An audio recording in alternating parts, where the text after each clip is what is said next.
Welcome to Session 6 of GED Perimeter Mastery.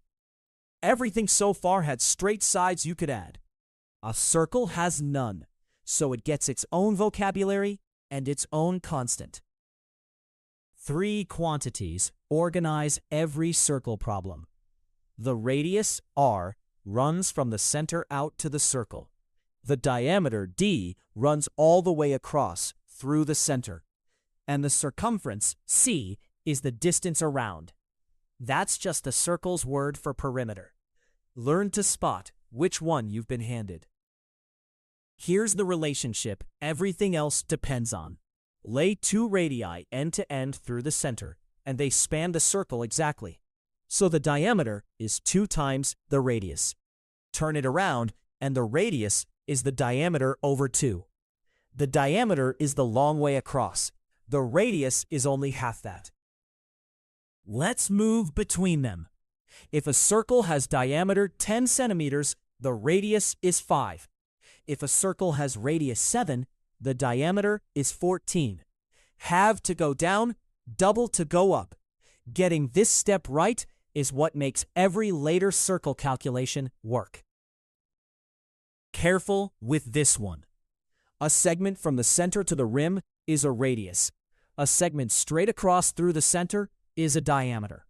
But a segment joining 2 points on the circle that misses the center, that's a chord. And it is shorter than the diameter. Don't grab a chord and call it d. Only a segment through the center is a diameter. The wording carries the same information, so read it closely. Across or through the center, or how wide something is, that's diameter. From the center to the edge, that's radius. A round table described as 60 inches across is giving you the diameter. So its radius is 30. Everyday language almost always names the diameter. Now the constant. Take any circle at all and unroll its boundary. Compare that length to its diameter. It's always a little more than 3 diameters. Always.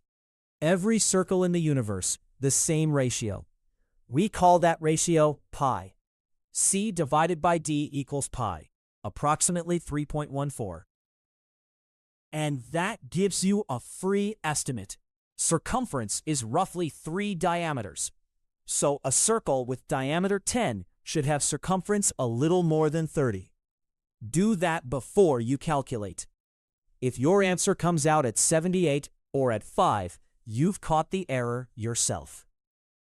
One more distinction. An answer like 10 pi is exact. Pi is left standing, nothing has been rounded.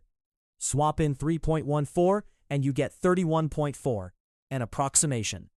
Neither is more correct. Follow the directions. Keep pi when they ask for exact.